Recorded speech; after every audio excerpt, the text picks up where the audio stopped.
Good afternoon. Welcome to the Library of Congress. I'm John Cole. I'm the director of the Center for the Book in the Library of Congress, and we're very pleased to have you here for another Books and Beyond talk.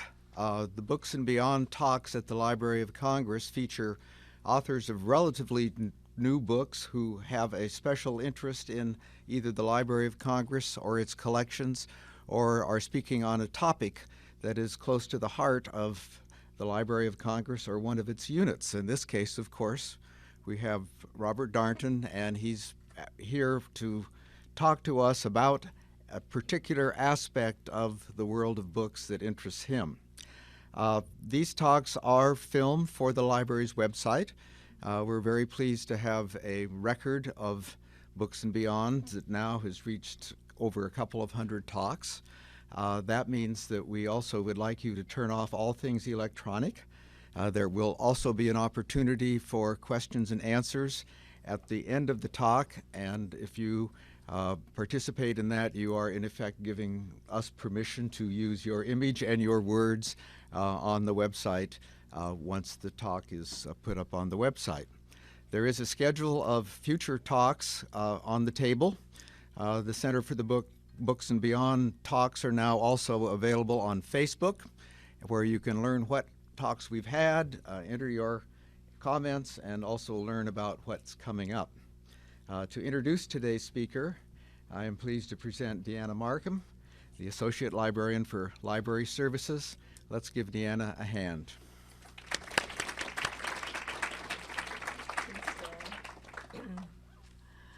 Good afternoon, everyone, and welcome to this book talk and allergy season.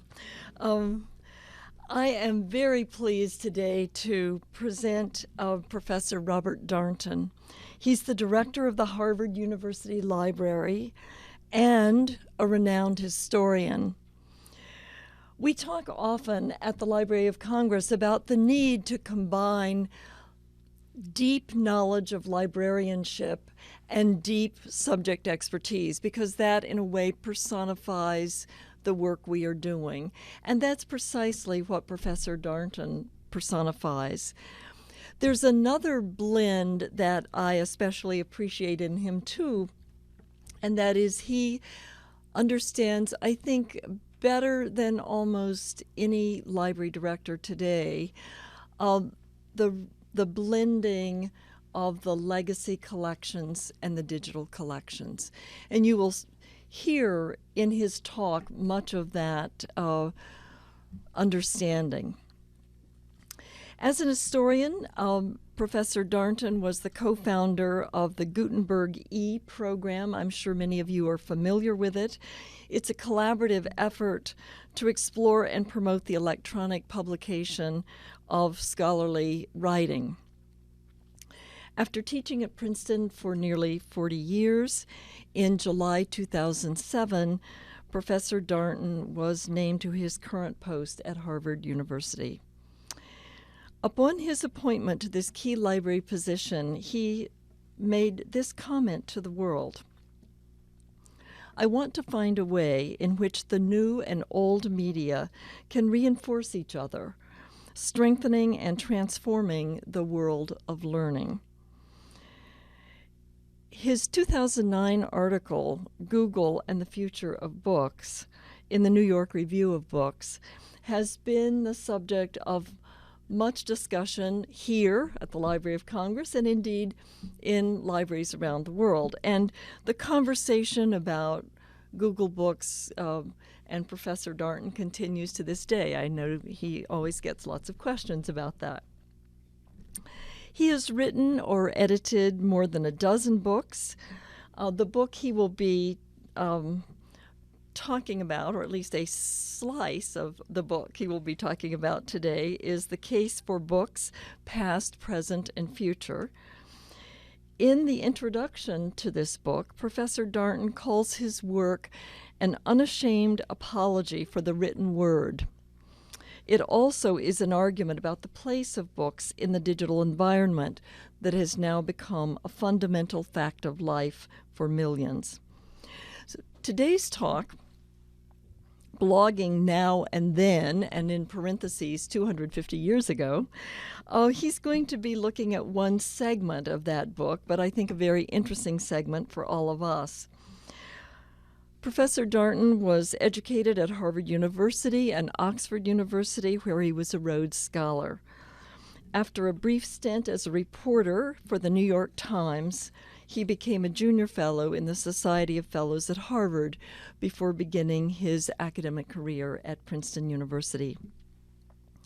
We are so pleased to have you here today. Please join me in welcoming Professor Robert Darnton.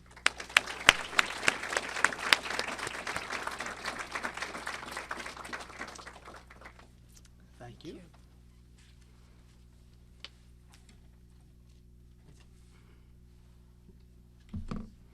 So thank you all. I can see your book people. I can feel it in the air. I'm delighted to be in the Library of Congress and honored, really, to be able to speak to you, actually not so much about the book I've published as about a new research project. So this is a bit of an experiment. There will be lots of pictures and a certain amount of French, but don't let that put you off.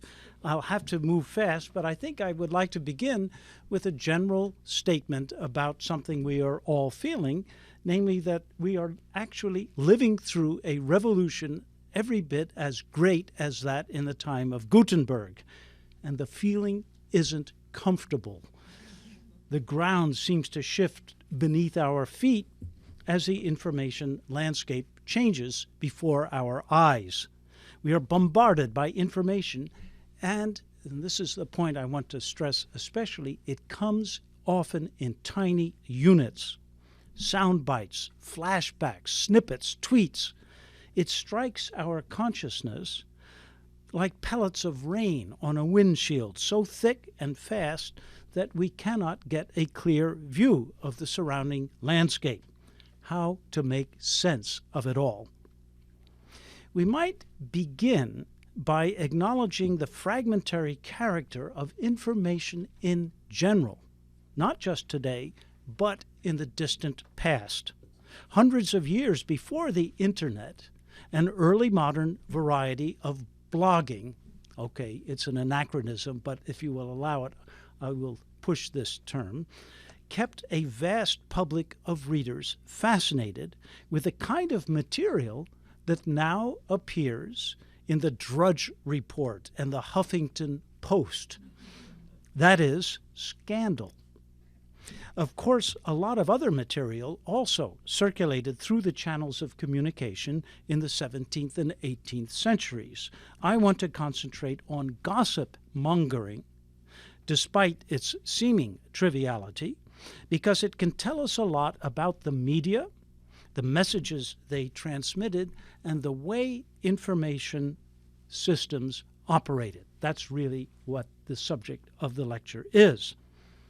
Now, the greatest gossip monger of the past, the grandfather of the whiz kids at Perez Hilton and Gawker, was Pietro Aretino, who rose to fame in the early 16th century from the sonnets he composed and pasted on the statue of a figure known as Pasquino, located off the Piazza Navona in Rome.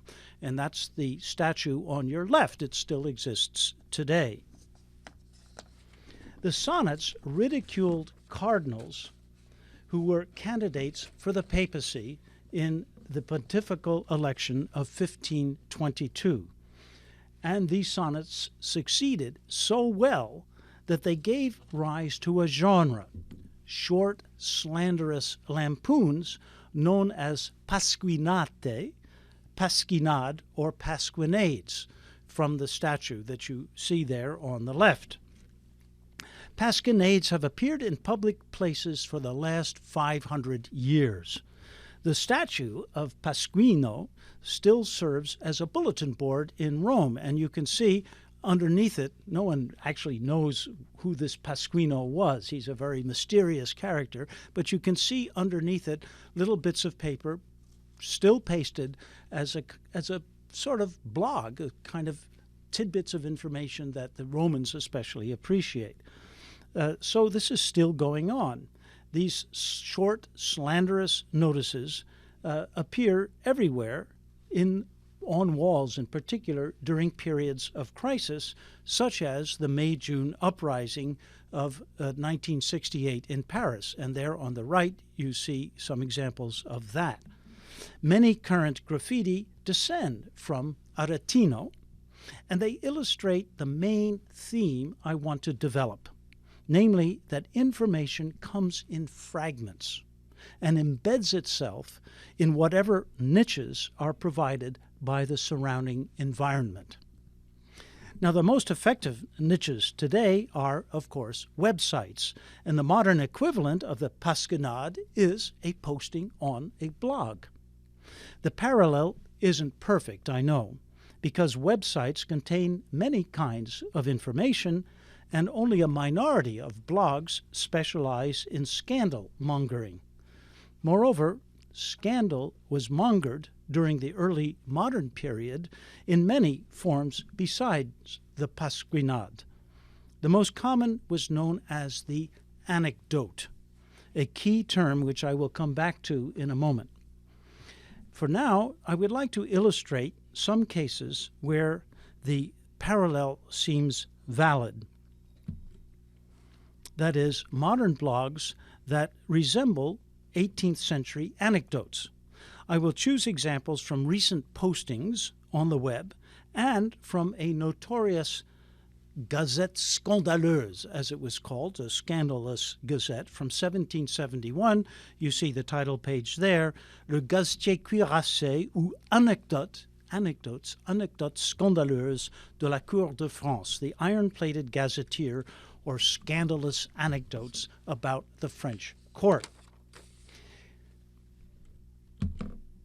Here is a typical posting from a gossip blog, thesuperficial.com. Quote, Carrie Prejean is living in sin. End quote.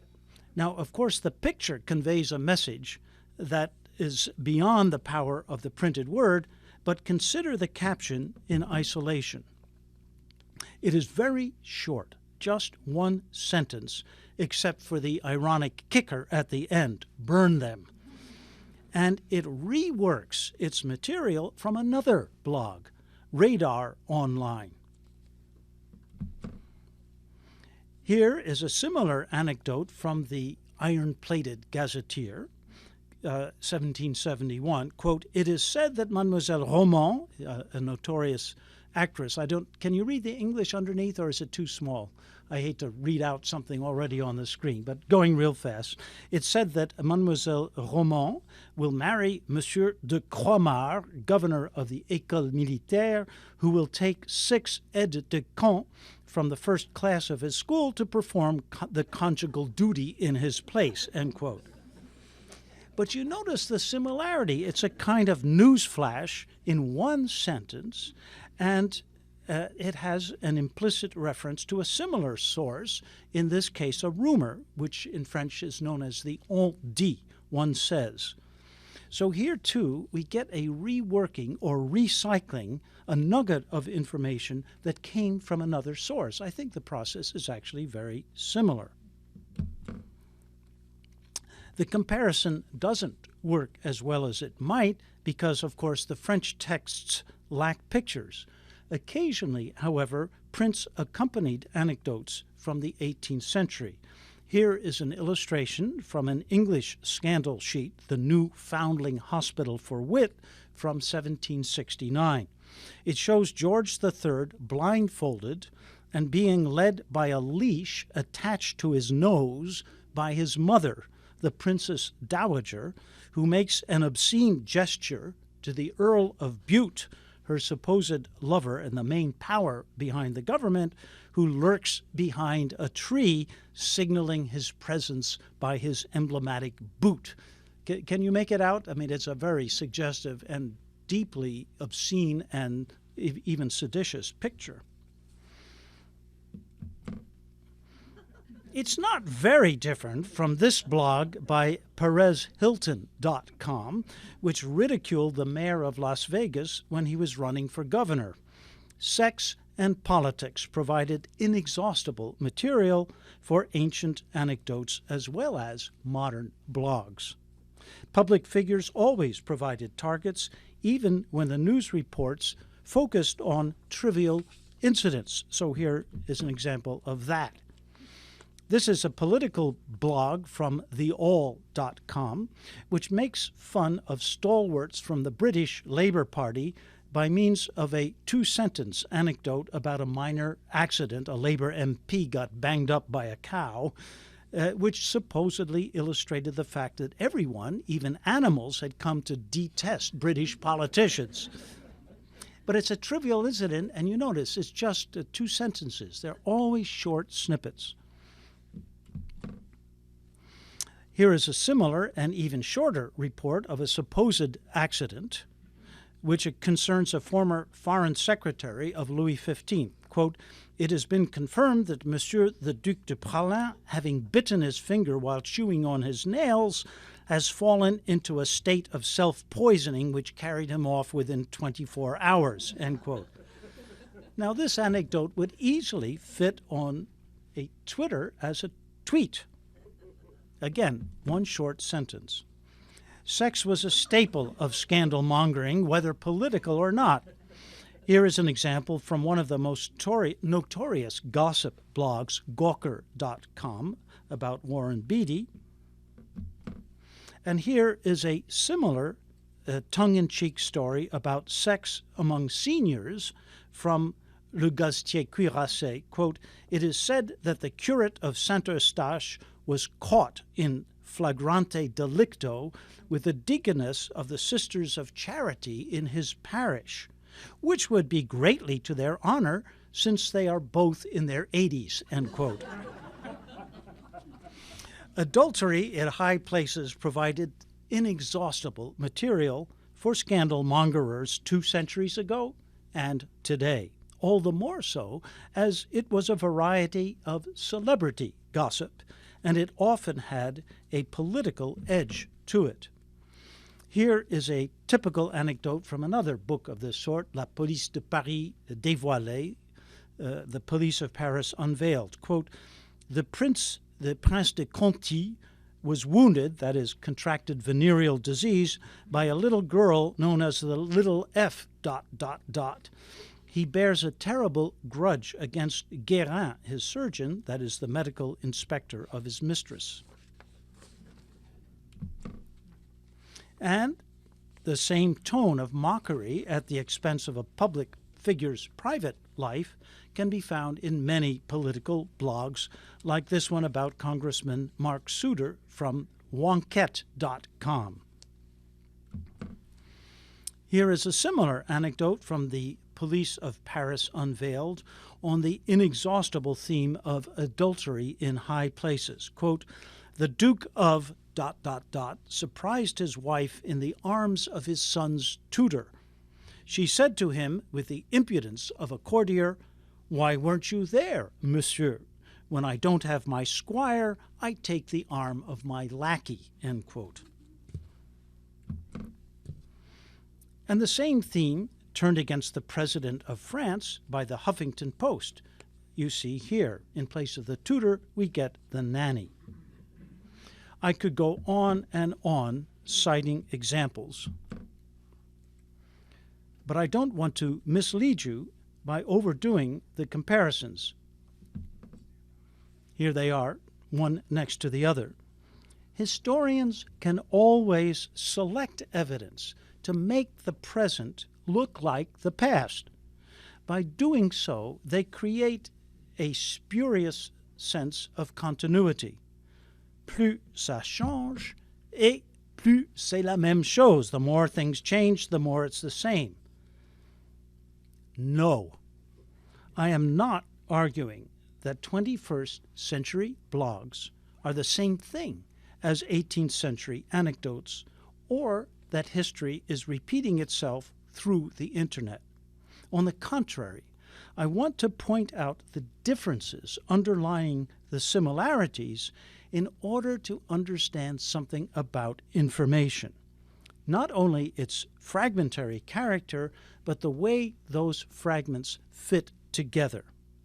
Scandal has always existed, and reports about it often come in bits and pieces: furtive remarks, scribbles on scraps of paper, images on iPads. But these tidbits of information do not exist in isolation. They circulate in what I would call communication systems, which are shaped by the currently available media and are peculiar to time and place. Blogs and anecdotes warrant study because they can help us understand how information systems operate, and that's really the object of my research. First, consider blogs. Seen in a broad context, they belong to the realignment of the media in what has become a new information ecology. Free and instant communication through the web has undercut the traditional role of newspapers. Their revenue from advertising, and especially want ads, has plummeted because readers search for jobs and consumers for information online. Readers increasingly get their news online too. None of my students actually read printed newspapers, not a one of them. They go online to be informed. Print papers have reduced the numbers of their column inches, closed bureaus, fired staff, and gone out of business. 16,000 newspaper jobs disappeared in 2008, and since then the situation has got worse. Despite the online editions of a few excellent newspapers, online news tends to be short and superficial, and a large proportion of it takes the form of blogs. Anyone can easily set up a website and publish news reports or anything else by using a blogging platform, such as www.blogspot.com. Just do it and you're a blogger. It's easy. The blogger is replacing the reporter. That, I know, is an oversimplification because some seasoned reporters, like Andrew Sullivan and Josh Marshall, have made successful transitions to the web. And most bloggers do not deal in news. They post reports that read like personal diaries. But the web contains so many sites that readers seeking newsy information are likely to gravitate to aggregating websites like the Huffington Post, which amalgamate information through ceaseless searches on the web. The aggregators make money from advertisements, and they hire bloggers who comb the web for material and add comments of their own. The snarkier, the better. The pay is miserable if it exists at all. Until recently, it was $12 per post for 12 posts a day for the top people at Gawker Media. But the bloggers tend to be young people like Emily Gould, who developed her blogging skills as an amateur in college and migrated to New York, where Gawker provided her with a way to break into the media world. Bloggers exist in a peculiar social space on the margins of the movie industry in Los Angeles, the magazine trade in New York, and respectable journalism everywhere. They often live down and out in Brooklyn or Boston, just like the hack writers who inhabited the grub streets of London and Paris in the 18th century. And the gossip in their posts expresses, quote, the anxiety and class rage of New York's creative underclass, end quote, as Vanessa Grigoriadis put it in a recent study of them. Well, that's just, maybe you know more about bloggers today than I do, but I wanted to give you a little bit of quick, fast-moving sociology about this particular milieu, because I think it is, in some ways, similar to what existed in the 17th and 18th centuries, when Grub Street actually was a street in London inhabited by writers. But let's examine some of these shards of information that circulated in London and Paris 250 years ago, beginning with London. And this is now going to be the main brunt of what I'm going to try to argue. Here is a notice in the Morning Post of December 13th, 1784, about an English gentleman turned gigolo in the service of Marie Antoinette in Paris. Like most modern blogs, it is very short, only one paragraph, and it appears in a column composed of similar paragraphs, one more slanderous than the other. Now, I would like to pause over the notion of the paragraph, which was the English equivalent of the anecdote in 18th century France. This is a page from the Morning Post in 1784, and of course you can't read it, but I would just like you to take in the way it appears, what its design, if you can call it that, actually is. It is, in my view, a sea of type, but this is typical of all London newspapers around this time. So unlike France, where newspapers were heavily censored, England had a booming, rough-and-ready journalistic culture. London's first daily began publication in 1702, whereas Paris did not have a daily until 1777. And this newspaper, Le Journal de Paris, contained very little news, certainly nothing that could offend the government because it was heavily censored. In 1788, London had 10 dailies, 8 tri-weeklies, and 9 weekly newspapers, more than it has today. And their content was often more scandalous. Yet their appearance, to the modern eye, was staid, and that's all I'm trying to illustrate here. So these are 2 examples. The second one is the Oracle newspaper of 1792. Like most London newspapers, these pages look like a sea of print, undifferentiated paragraphs piled up in columns, 4 columns to a page, from 4 to 8 pages in an edition. The paragraphs are autonomous units. They succeed each other pell-mell without any concern for coherence in their subject matter. You cannot even distinguish them from advertisements. They are not set off by headlines or any other kind of typographical articulation except occasional leading or lines. News stories, as we call them today, that is, narratives of several hundred words, did not exist. Information came in fragments as a succession of unrelated paragraphs. Until 1771, when reports on parliamentary debates were tolerated and political coverage became more extensive, newspapers did not have real reporters and editors or much at all in the way of professional staff. They depended for copy on, as they were called, paragraph men, who picked up information in coffee houses and reduced it to a few sentences on a scrap of paper, which could be set in type and inserted in the next available space of a column lying on the composing stone. A German visitor to London in the 1760s marveled at the proliferation, and I'm now quoting in translation, of paragraph writers who go to coffee houses, and here you see a scene from a coffee house, and public places to pick up anecdotes and the news of the day, which they reduce to short sentences and are paid in proportion to their number and authenticity, end quote. So what we see is the proliferation of a kind of reporter before there were reporters. And coffee houses served as filters for all kinds of information, whether it came in pamphlets and newspapers or rumors, political disputes, and reports on finance and shipping.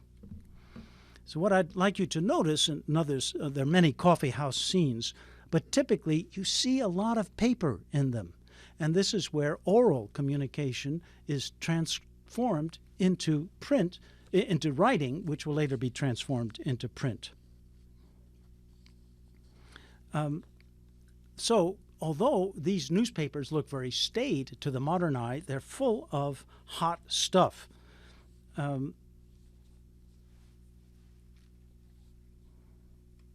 Until, let's see, where am I? About coffee houses. They, as I said, served as filters for all kinds of information, and therefore it was there where you got information compressed into paragraphs by these paragraph men who sold it to editors and provided it free of charge, sometimes in order to promote interests of their own.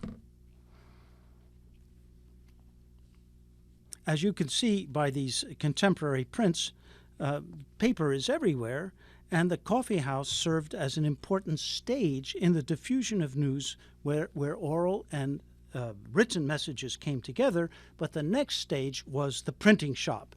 And here you've got, I think, a very nice contemporary English print of a printing shop, which is quite accurate, except you notice the printers are all devils churning out scandal sheets. During the early 18th century, most London newspapers limited themselves to what they called the freshest advices about anodyne subjects like the arrival of ships and events in foreign countries. A new tone of outspokenness and provocation set in, at least among papers in the west side of London, during the Wilkite agitation of the 1760s. And a new variety of scandalous journalism took root with the founding of the Morning Post in 1772 by the Reverend Henry Bate, whom you see here. There's naturally a pun on his name, as you see beneath it. Although Bate was a clergyman, he was actually chaplain to Lord Lyttelton. He specialized in scandal mongering, and he slandered his victims so outrageously that they demanded satisfaction, as one contemporary put it, with sword and fist and pistol, end quote. Bate demolished them in a series of fights and duels, which increased the sales of his paper and earned him the title of the Reverend Bruiser. Bate eventually quit the Morning Post and founded a rival and equally scandalous paper, the Morning Herald. The Post then hired an even more vitriolic editor, who was also a clergyman, Reverend William Jackson, known as Dr. Viper for the, quote, the extreme and unexampled virulence of his invectives in that species of writing known as paragraphs, end quote. Another contemporary observation. These two men of the cloth, Reverend Bruiser and Dr. Viper, slugged it out in their newspapers, making scandal and sensationalism a staple ingredient of English journalism. This caricature shows Bate as a three-faced monster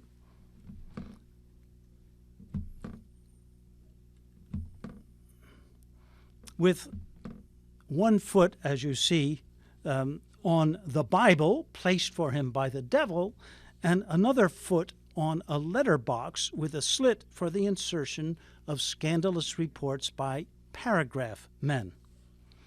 Well, now let's cross a channel and see what the French were doing in this vein.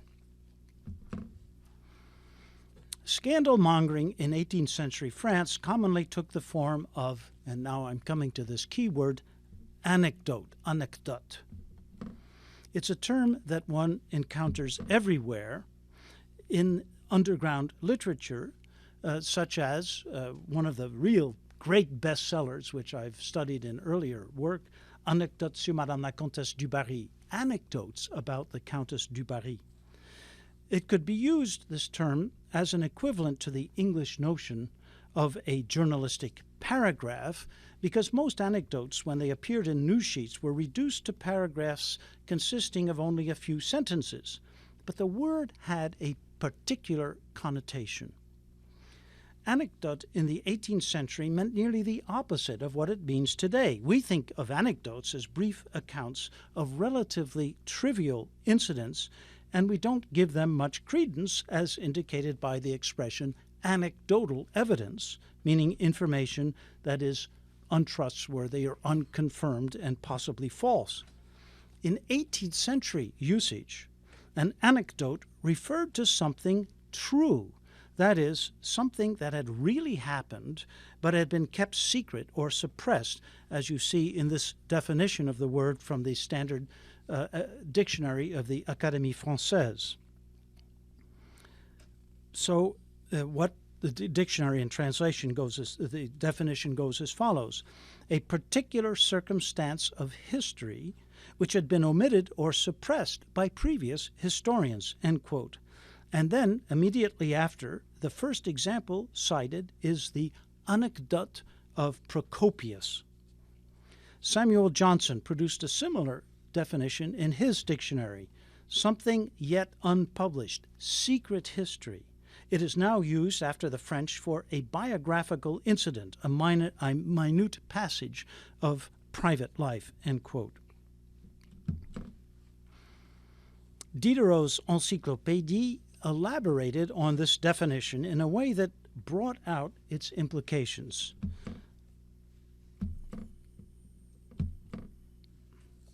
So here is the article on anecdote. Quote, this word is used in literature to signify the secret history of facts that happened in the inner cabinet or courts of princes and in the mysteries of their politics, end quote. The mysteries of their politics. Politics in the 18th century was considered a mystery or a secret that took place in privy or secret cabinets, hence Privy Council, Conseil Privé, Geheimrat.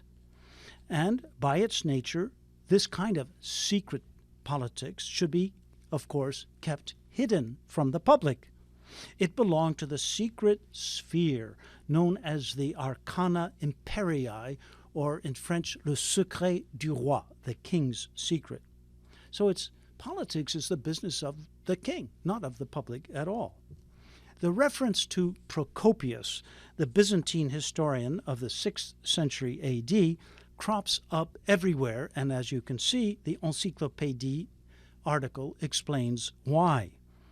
In his formal histories, Procopius covered the main characters, the Emperor Justinian, his consort Theodora, his general Belisarius, with praise. But he also wrote secret histories known as anecdota, which expressed the sordid private lives of the same people and made their personal decadence serve as an explanation of the crisis that was then engulfing the Roman Empire. To writers and readers of the 18th century, anecdotes expressed a Procopian strain in history, the true story of the secret elements that determined the course of events. In practice, that often meant revelations about the private lives behind public affairs. Dozens of private lives appeared throughout the 18th century, all of them pretending to be secret histories recounted by means of anecdotes. The two best works in this genre that existed in pre-revolutionary France were, first of all, The Private Life of Louis XV, Vie privée de Louis XV, with, you notice in the subtitle, Anecdotes of His Reign, published in 1781, and secondly, Anecdotes about Madame la Comtesse du Barry, published in 1775. Here you see the title page of the English translation, and in the upper right-hand corner, you can see the name of the owner of the book. Does anyone spot it? George Washington, the father of our country. We have this copy in Houghton Library in Harvard. This is what Washington read, and it's what everyone read at the time. It's a supreme bestseller from the 18th century. Or, to mention the other one, the preface of this book about Madame du Barry elaborated on the notion of anecdote. So I'll quote from the preface. Quote, although this work is a very complete life of Madame la Comtesse du Barry, the author has preferred to give it the modest title of Anecdote. in order to avoid every suggestion of pretentiousness. In this way, he has freed himself from the formal order and stylistic gravity that would have been required by a more imposing title.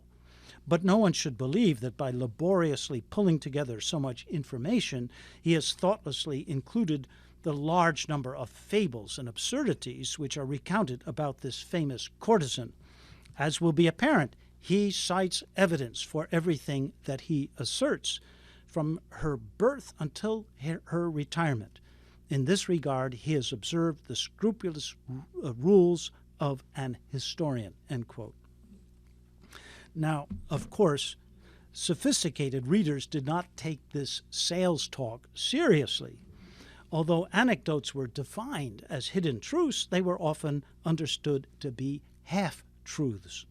In fact, they sometimes presented themselves in this very way, teasing the reader with winks and nudges that belonged to a rhetorical game that was peculiar to some kinds of light literature in the 18th century. So here is a note in a French chronique scandaleuse that informs the reader, tongue-in-cheek, quote, "Half of this article is true," end quote. Which half? It's up to the reader to decide. Where did anecdotes originate? From gossip, rumor, and what the French call public noise, bruit public. Parisian cafes, like London coffee houses, were key nerve centers in an oral communication system.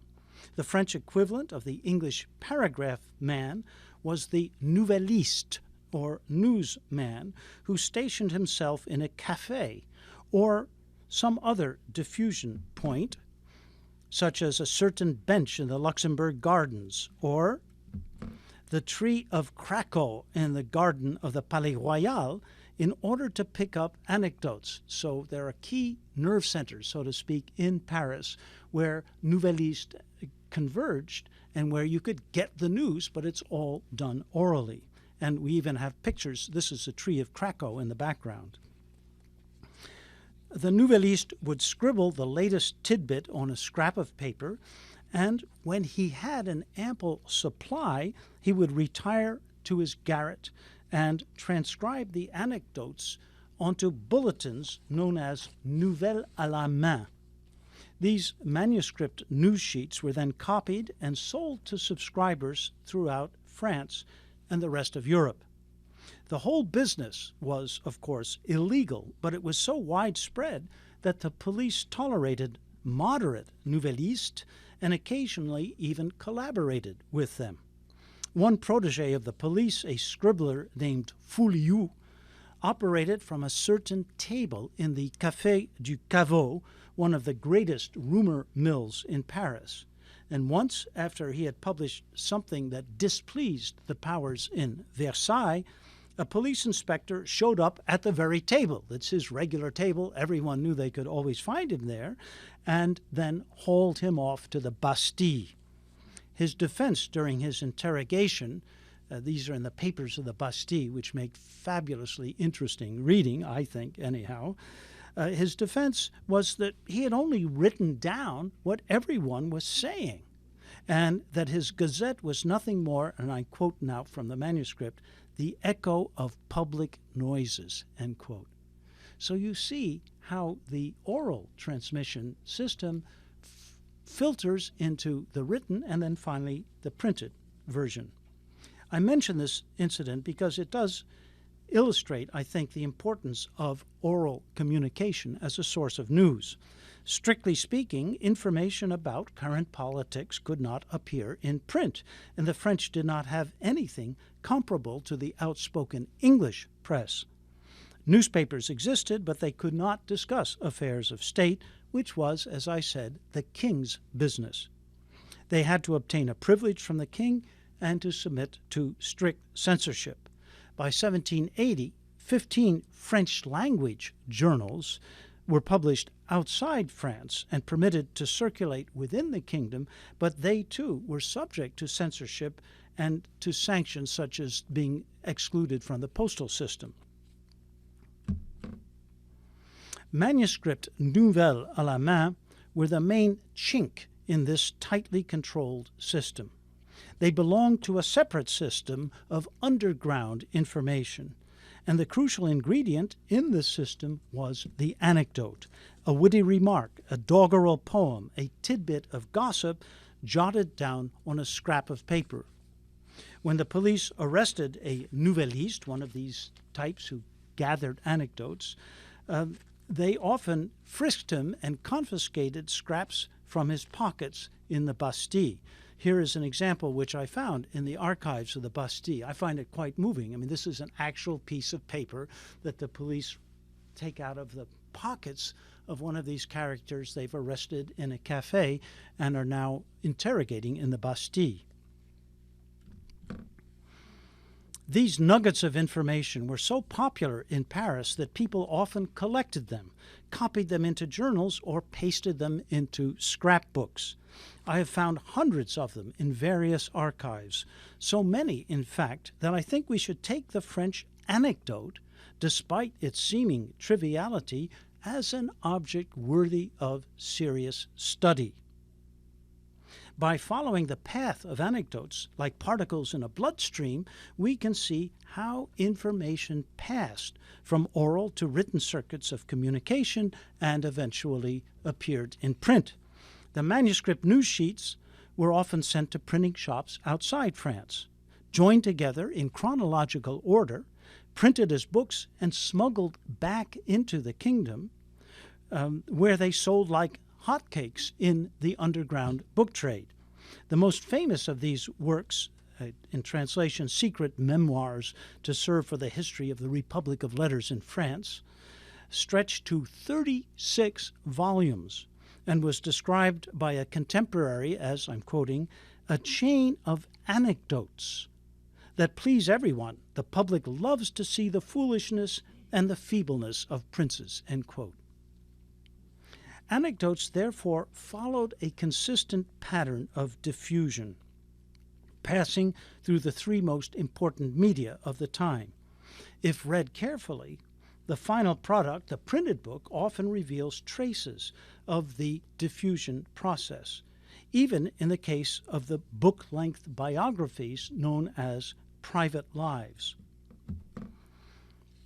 As an example, I'm going to mention The Private Life of Louis XV, this book that George Washington owned and read.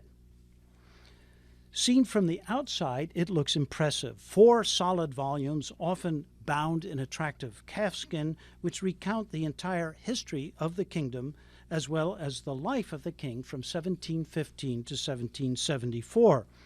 When examined up close, however, it is a collage of anecdotes lifted from other works and cobbled together to form a continuous narrative.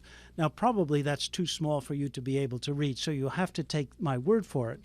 But on the left, you see a page 31 of Volume 2 of this biography of Louis XV.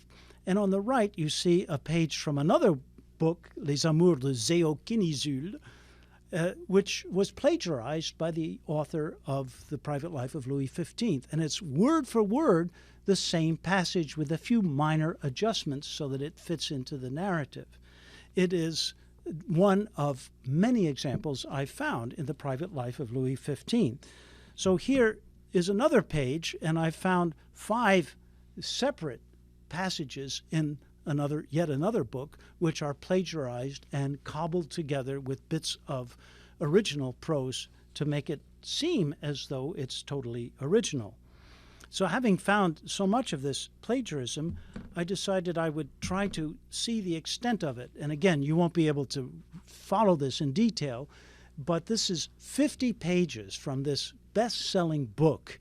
The column on the left from 24 down through 73 shows you the page numbers, and then as you read across the bars on the right, you can see where the plagiarism took place from other books. So the whole thing is a kind of collage that is done by plagiarizing. The white spaces indicate maybe passages of original prose, I don't know, or maybe I just couldn't find what other work was being plagiarized. Moreover, just as this book, the Vie privée de Louis XV, was a composite of other books, so too did it provide fragments for still more books, notably a 2-volume history of Louis XV's reign called the Annales of Louis XV, published a year later. The anonymous author of this other book, the Annales, extracted the juiciest passages from the private life of Louis XV, added ingredients pilfered from other books, including the iron-plated gazetteer, which I mentioned at the beginning, spiced it up with some prose of his own, stirred well, and served it up as a new work. He hardly disguised his plagiarism, as he admitted in the preface, quote, "Like him, the author of the private life of Louis XV, we compile. We are privateers. And, like many others, we look upon everything good as our legitimate prize," end quote. Now, as this remark indicates, pilfering was standard practice among the hack writers of Paris and London in the 18th century. To call it plagiarism hardly does justice to their way of making books, a process of quarrying fragments out of other texts and cobbling them together, or creative bricolage. Our concepts of an author and a book don't fit this early modern mode of literary production. We should imagine these hack writers sitting in a garret at a table covered with books, manuscript news sheets, and notes scribbled on scraps of paper. Out of this heap of material, they selected fragments and rearranged them to make new books. The books themselves were almost incidental. What counted was the fragment, the shard of information, which could be recycled indefinitely. I propose that we rethink literary history by beginning with the notion of fragmentation. Now, I realize, of course, that this proposal pertains especially to anonymous works of a scandalous character, those built out of anecdotes. But that literature was enormous, and I have read enough of it to be convinced that systematic study, this is just a sampling, would reveal how anecdotes passed through oral, written, and printed sources, gathering force and ultimately forming a kind of political folklore which conveyed a collective sense of the nature of the French monarchy on the eve of the Revolution. Let me cite one last example, an anecdote that profoundly marked the collective French imagination, or so I believe, although I can't prove it.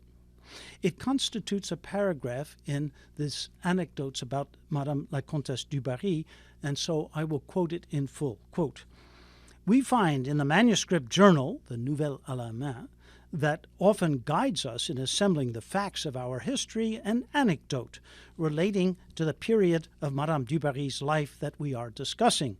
From it, one can infer what was then the general opinion of the public about her domination of the king. It appears under the date of March 20th, 1773. And now we get a quote of one of these manuscript Nouvelles à la main. Quote, "The talk is all about an incident that the courtiers have carefully noted and that proves that Madame la Comtesse du Barry has not lost in favor or intimacy with her royal lover. His Majesty likes to brew his own coffee, and by this innocent occupation to relieve himself from the heavy demands of government. Recently, when the coffee pot was on the fire and His Majesty's attention was occupied by something else, the coffee began to boil over, and the beautiful favorite cried out, 'Hey, France, look out, your coffee is buggering off.' Fou le camp." Very vulgar in French. It is said that this title of France is the familiar expression used by this lady inside the private petits appartements of Versailles. Such details should never be repeated outside of them, but they leak out owing to the malignity of the courtiers, end quote. It's a very revealing episode, I think, and this anecdote, which passed from gossip and manuscript bulletins to a best-selling book, made the monarchy look tawdry and ridiculous, not merely because it stressed the vulgarity of the royal mistress, who, as it emphasized, had once been a whore, but also because domestic servants were often called by the name of the province from which they came. So by calling the king La France, Pompadour was actually treating him as her lackey. The coffee spilling anecdote is one of the best known from the old regime, and it is still alive in the collective memory. I found this image a few years ago from a French-Canadian comic book. The artist got the mistress wrong. She was not Madame de Pompadour, she was Madame du Barry, but he got the message absolutely right. The message I want to convey concerns the fragmentary nature of information and the way it reworked or was reworked in communication systems. Those systems have differed enormously throughout history. So I am not claiming that 18th century anecdotes and 21st century blogs are the same thing. I am actually arguing the opposite. By noticing their similarities, one can understand their differences. They had a common property, fragmentation, but they conveyed messages by the way they figured as fragments in profoundly different information ecologies. By consulting the blogosphere, I think we can appreciate an aspect of communication history that has never been studied, in fact, never even noticed. Thank you.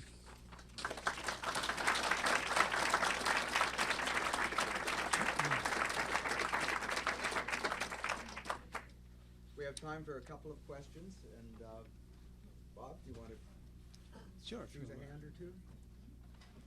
Yes, I saw. In your time period, when did copyright show up in England and France? I know patents show up in late 17th century. Right. Well, of course, the history of copyright begins with the Statute of Anne in 1710 in England or Britain. And there was a huge controversy around it. It was resolved, at least in 1710, with the notion that, like patents for inventions, a copyright would last for 14 years and could be renewed for another 14 years. Then there were a series of court cases in the 18th century in England which came to a climax in 1774 in a famous case which confirmed that. So no perpetual copyrights. And when in this country we developed our first copyright law in 1790, we copied the British precedent. So copyright in this country began with a provision for 14 years renewable. Now, who was it? I'm trying to a spokesman for, if I may say so, the Hollywood lobby in Washington during the Copyright Renewal Act, known as the Mickey Mouse Copyright Act of 1998, was asked how long he thought copyright should last. Perpetually? And he said, no, forever minus 1 day. So copyright, of course, is a very contentious subject now, and a lot of people have extended it a very long time. In the case of France, there was no copyright until 1793. So the period I am describing is a period when intellectual property is protected by what was known as privilège, or private law.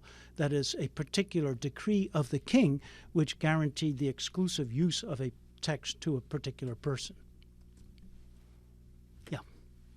Seems like the interesting thing about blogs is that they coexist with they in fact draw from the tradition of professional journalism and narrative, so they're coexisting with another system. And I'm wondering, in the case of these anecdotes, where the reference points would it be oral tradition, would it be a tradition of narrative, what do they draw, what is around that system? Yeah.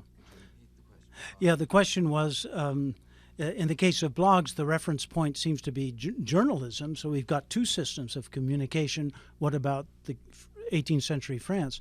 Actually, the examples I cited of blogs draw on other blogs. so that some of these people who work for Gawker, for example, are spending their whole day just dragging through websites trying to come up with scandalous messages, and then they write comments about the scandalous messages. And I think that's rather similar to what was going on in 18th century France. You've got people picking up rumors in cafes, what were known as public noises, or sometimes they consult a manuscript news sheet and then they add their commentaries. So it's not altogether different. Yes, please. How do you handle the issue of reliability with the rumors back then? Liability? Oh, reliability. There's an implicit contradiction in the argument I've tried to make, because I quote Procopius, the definitions of anecdote, and they all say this is something true. It really happened. But then when you get into the anecdotes, they're obviously exaggerated and made up, and there was even the one case, I found two such cases, of a footnote saying half of this anecdote is true. So there is an accepted notion that there's a kernel of truth, but it's surrounded with a lot of verbosity and exaggeration. And that, I think, is also significant because it implies there's a way to read anecdotes. You, the reader, are supposed to separate out the kernel of truth from the rest and maybe enjoy the whole thing as a good, bad story. And so it, I think, empowers the reader in a strange sort of way. Reading is a very active kind of activity in the 18th century. And I've also done a study of literary reviews. They're full of word games, like crossword puzzles, but all over the place. Many different kinds of word games. So I see readers of the more educated classes, of course, in the 18th century as being very conscious of all kinds of rhetorical techniques that are being used to manipulate them, to amuse them, or to actually cause indignation. And all of these reactions are assumed in this vast literature of a scandalous sort. The result, well, I think the result was something I would call public opinion. And I think, frankly, it was a crucial ingredient in the collapse of the monarchy in 1789. So, you know, historians are always coming up with causes for the French Revolution. You should be a little skeptical about this. But I would actually argue that the formation of public opinion and the role of this kind of literature in its formation was crucial. I also think the price of bread was very important, and there were elements of class warfare. So it's complicated. But this sort of thing has never been studied because librarians, people such as you in the 19th and 18th centuries, didn't collect these books because they thought this isn't literature. This is just chronique scandaleuse. It's just gossip, it's scandal, not worthy of a great library. However, a great library such as the Library of Congress has copies of all of these books. And in fact, there was one book, I just did an edition of it in France called Les Bohémiens, and there are 6 copies of it in the world, and one is here. So I take my hat off to the Library of Congress. 2 more questions. Yes, someone in the back. We've seen that Barack Obama has had some difficulty responding to bloggers who cast doubts upon where he was born. Does he have anything to learn from the way that people in power in England or France tried to respond to these paragraphs and anecdotes? Far be it from me to give advice to the President of the United States, but I think we all have something to learn. Let's take the example of England. You know, I cited this scandalous press in England where it was legal. These newspapers that are saying terrible things about ministers, even about, as you saw, George III, the monarch, they were permitted to circulate. What powers did the authorities have to restrain them? The law of libel, or actually seditious libel, as it was called. And there were libel cases, but these cases involved public trials, and the public trials were covered by the press. So the victims of libel, if they're public figures, soon learned that it was counterproductive to sue the libelist for libel, for scandal, and they just ignored it. There are many interesting examples of this. George III is one, actually. Lord Sandwich, the Earl of Sandwich, is another. These are people that were absolutely dragged through the mud by newspapers and pamphlets at this time, and they thought the best way to reply was to do nothing. Now, would this apply to President Obama? Frankly, I don't know. I don't know how you would handle it. My guess is to ignore it would be the best course, but I could be wrong. Yeah. I have so many questions, and I'm so glad you came here to the libraries. But on the definition of the word anecdote, 1776, Gibbon's History of the Decline and Fall is published, first edition. Holy Mother Church immediately places it on the index of forbidden publications. Therefore, a mortal sin for any Catholic, as myself, to read Gibbon. He quotes Procopius, the secret writings concerning the sexual practices of Theodora. But it's in a footnote, and it's kept in Latin. I believe it's kept in Latin, because Gibbon was a very adept with Greek. Are you saying that the passage that has it as a footnote in the Gibbon, would you call that an anecdote? I would, yeah. And why his works were so popular? Well, of course, the decline and fall of the Roman Empire sold very well and was celebrated as a great work. I don't think it was because of the occasional naughty footnote. I think it was because it was a great work. But it was also beautifully written. I mean, Gibbon just had this wonderful mastery of the English language. But he spiced things up, and his footnotes are fascinating in that respect. That he did these footnotes in that vein. That's right. Okay, so I'm going to quote you on that. Okay. I'll take the rap. In fact, sorry. We need to end this with book signing and book sales. We have to leave a little bit of time for this. We do have Bob's The Case for Books, which is for sale in the corner. It normally sells for $13.95 paperback. We're selling it today for $10. And if you would like to have a chance to say something to Bob with other questions during the book signing, that's what we need to do now. But first, I want to thank Bob Darton for a wonderful talk, for sharing his new research with us, for giving us a chance to experience his enthusiasm, not only for books and reading, but for social history.